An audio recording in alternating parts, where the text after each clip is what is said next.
Bigarren postua lortu duzu Iruñarreko itzuliko etapa honetan, baina zorionak esan behar dizugu, ez etapa bikaina egin duzu, eta batez ere zukin duzu lasterketa, erasoa jo duzu hor, tartek esprint berezia pasata, oraindik ere kilometro asko, ia 1 kilometro falta zirenean, eta hortik mantendu duzu, harrapatzeari izan zarete momentu askotan, gero Joan eta zure taldekide sartu dira, baina azkenean iritsi zarete, bigarren postua, eta batez ere sailkapen nagusian errenta polita.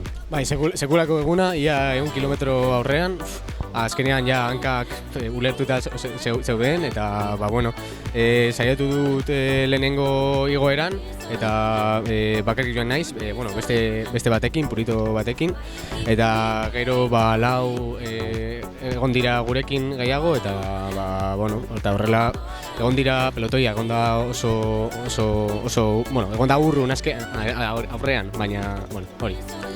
Ze zentzutan egin duzu erasoa momentu horretan? Etapan egin du, sailkapen nagusirako eromen baten burua zenekan? Izan da, nahi izan dudalako, horrela eta saiatu naiz eta...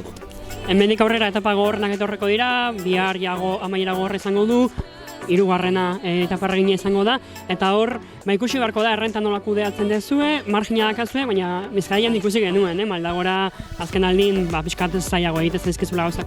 Bai, Bizkaian izan nuen arazo asko, azkengo etapan, eta nire gauza ona da Maldagora, baina saietuko gara bihar, eta nola joten den gauzak. Zorionak. Eskerrik asko.